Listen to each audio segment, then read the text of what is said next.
We're all trying to get by in a world that seems to have this hidden social rule book. But what happens when that rule book feels like it's written in a totally different language? Well, today we're going to try and decode some of those unwritten rules of connection. So, have you ever had that feeling like you've walked into a play and everyone else has the script, but you completely missed the memo? If that sounds familiar, you are not imagining things.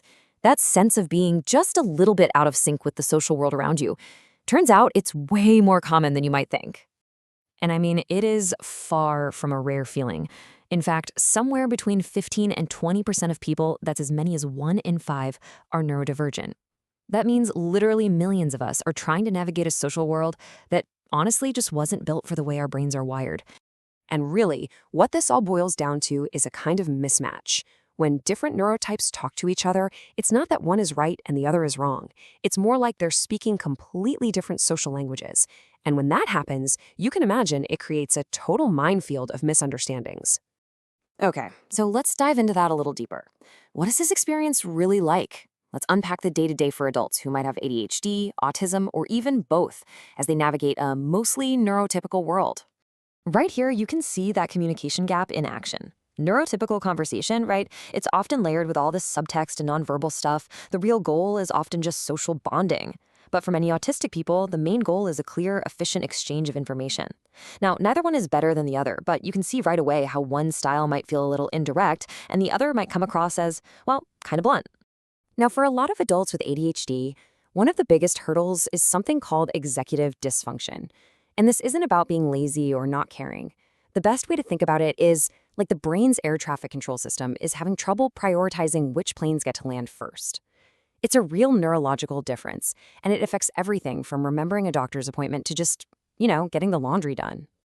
And here's where that has a huge real-world impact. Let's say someone forgets an anniversary. Their partner might see that as proof that they don't love them anymore. But for the person with ADHD, it can be a symptom of a brain that literally processes time and memory differently. The love is there, but that intention gets completely lost in translation, and that can lead to some real emotional hurt on both sides. And just to make things even more complicated, there's this massive overlap between autism and ADHD. We're talking 50 to 70% of autistic folks also have ADHD. And for them, it can create this constant internal tug-of-war. You've got the autistic part of the brain that craves routine and predictability, and it's always fighting with the ADHD part of the brain that's desperate for novelty and stimulation. Wow, talk about an internal conflict. So how do people cope with all this? Well, a lot of the time, it's through something called masking. And masking is basically an exhausting, full-time job of constantly suppressing your natural behaviors just to appear more neurotypical. We're talking about forcing eye contact when it feels awful, hiding stims, manually trying to calculate the right thing to say in small talk. It's a survival strategy, for sure, but it takes a huge, huge toll on a person's mental health and their whole sense of who they are. Okay, so it's really easy to focus on just the challenges the neurodivergent person faces, but, relationships are always a two-way street, right? To really get this dynamic, we're going to look at this absolutely fascinating study. Now, it focuses on couples where one partner has borderline personality disorder, or BPD, but trust me, it offers a really powerful lesson about how all kinds of challenging relationship dynamics can work.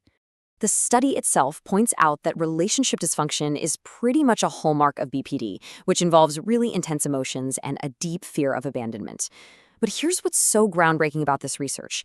They decided to look not just at the person with the diagnosis, but at the entire couple as a single unit. And what they found was, wow, it was remarkable. So, just as you'd expect, the women with BPD had higher rates of things like childhood trauma and insecure attachment styles. But here's the twist. Their male partners also scored significantly higher on those exact same vulnerabilities compared to the guys in the control group. It wasn't just the women. You see, this completely changes the picture. It's not about just one person. What this suggests is that these really difficult relationship dynamics are rarely caused by just one partner. It seems that often both people are bringing their own histories and their own vulnerabilities to the table, and it creates this really complex interlocking system. That honestly, this study's most unexpected finding was a biological one.